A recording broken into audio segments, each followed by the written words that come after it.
कश्यप ऋषि क्या करते हैं, पूजा में बैठे हुए, शाम का समय है और उनकी जो पत्नी है दीति, वो पुत्र की कामना लेकर आती है, पुत्र की कामना लेकर आती है, शाम का समय है। अब कश्यप ऋषि के पास में आती है तो कश्यप ऋषि मना कर देते हैं कि देखिए अभी ये समय सही नहीं है, क्योंकि शाम का जो समय होता है वो किस चीज के लिए होता है? शाम के समय में क्या करते हैं आप?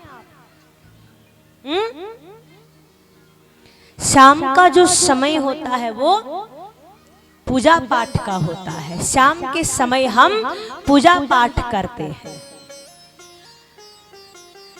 कहते हैं शास्त्र के अनुसार जो संध्या बेला होती है, दोनों समय जब मिल रहे होते हैं तो हमें 4 काम नहीं करने चाहिए।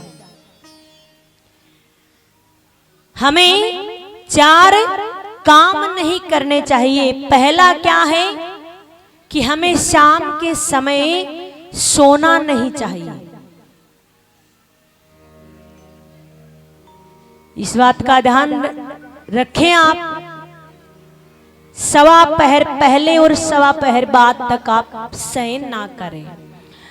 दूसरी बात, शाम के समय जो पूजा पाठ का जो समय होता है उस समय खाना भी नहीं चाहिए। उस समय खाना नहीं चाहिए। तीसरी बात, शाम के समय बच्चों को अलर्ट कर देना चाहिए कि वो पढ़ाई भी ना करें। शाम के समय जब दोनों बेला मिलती है तो वो पढ़ाई भी ना करें। और शाम के समय संयोग भी नहीं करना चाहिए, स्त्री का संग भी नहीं करना चाहिए। अगर ये चारों काम का ध्यान रखते हैं आप, तो आपके घर भगवान बड़ी जल्दी आते हैं। क्यों? क्योंकि शाम के समय पूजा का समय होता है, सब पूजा में लगे होते हैं, भगवान की प्रार्थना, भगवान से प्रार्थना कर रहे हैं, भगवान की पूजा पाठ आराधना कर रहे हैं। तो उस समय क्या है, शाम के समय भोले बाबा और माँ पार्वती क्या करते हैं, परिक्रमा करते हैं। तो जो भी भगत अगर शुद्ध मन से उनको याद करता हुआ मिलता है तो भगवान उनके पास आते हैं और उनकी हर कामना पूर्ण करते हैं। दीति मानती नहीं है, उनकी जिद के आगे कश्यप ऋषि झुक जाते हैं और इनकी उसकी इच्छा पूर्ति कर कर वो वापस स्नान कर कर पूजा में लग जाते हैं। अब दीति मन में विचार करती है कि मेरे पति देव तो मेरे से नाराज हो गए, क्रोधित हो गए। आकर बोलती, महाराज मैंने कोई गलत थोड़ी ना किया है, मैंने तो आपके वंश को बढ़ाने के लिए ही तो किया है।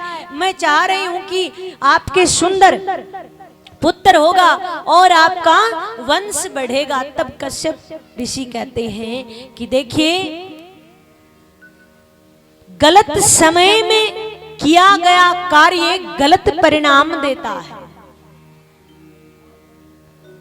वो गलत परिणाम देता है। आपने गलत समय में ये काम किया है, आपके संतान एक नहीं 2 होगी और दोनों ही बड़ी विचित्र संतान होगी, 2 बड़े दैत्य होंगे। अब बताइए कौन माँ ये चाहेंगी कि भाई हमारे दैत्य संतान हो? कोई चाहेगा? हर माँ ये चाहती है कि मेरे अच्छी संतान हो, सुपात्र हो। घबरा जाती है, चरणों में गिर जाती है, बोलती महाराज मेरे से गलती हो गई, मुझे क्षमा कर दीजिए, मुझे माफ कर दीजिए। कहते हैं कि दिया हुआ वचन तो वापिस नहीं लिया जाता, लेकिन जब आपने क्षमा मांग ली है आपने, तो आपकी संतान तो होगी सो होगी, लेकिन आपका जो पुत्र है उसका नाम बड़े बड़े भक्तों में लिया जाएगा। कौन था वो? प्रहलाद। बड़ी खुश हो जाती है। अब देखिए, साधारण स्त्री जो होती है वो कितने समय के लिए गर्भ धारण करती है? 9 महीने के लिए। लेकिन दीति ने क्या किया है? 100 वर्ष का गर्भ धारण किया। 100 वर्ष बाद बड़ी विचित्र संतान पैदा होती है। जन्म लेते ही बड़ा सा शरीर हो जाता, हाथ में अस्त्र शस्त्र, 2 संतान पैदा होती है।